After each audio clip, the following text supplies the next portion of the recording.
7টা জিনিস মানুষ মরে যাওয়ার পরে তার কবরে পৌঁছতে থাকে। ইন্না মিম্মা ইয়ালহাকুল মুমিন মিন হাসানাতিহি বা'দা মাউতিহি, মানুষ মরে যাওয়ার পরেও যে 7টা জিনিস তার কবরে পৌঁছায় তার মধ্যে একটা হচ্ছে মসজিদান বানাহু, সে যে মসজিদ বানিয়ে গিয়েছে ওই মসজিদের সওয়াব। সুবহানাল্লাহ পড়ে। আপনি টাকা দিয়ে মসজিদ বানিয়ে দিলেন, ওই মসজিদে মুসল্লিরা নামাজ পড়ে, রোজাদাররা এসে ওখানে ইফতার খায়, তাহাজ্জুদ আদায়কারীরা তাহাজ্জুদ পড়ে, তাদের সওয়াবের কমতি হবে না, কিন্তু তাদের সওয়াবের একটা পার্সেন্টেজ সওয়াব যে ব্যক্তি মসজিদ বানালো তার আমলনামায় আল্লাহ ঢুকিয়ে দেয়। সুবহানাল্লাহ বলতে পারলেন না?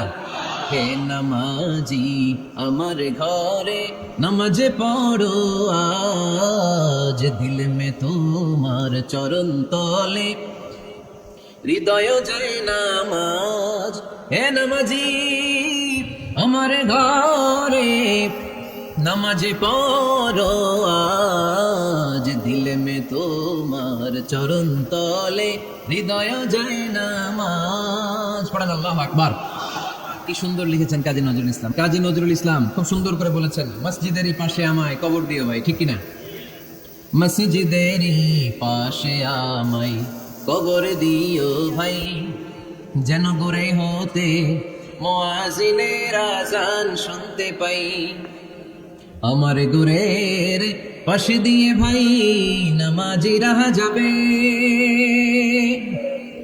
পবিত্র সেই পায়ের ধ্বনি এ বান্দা শুনতে পাবে। গোরা যাবে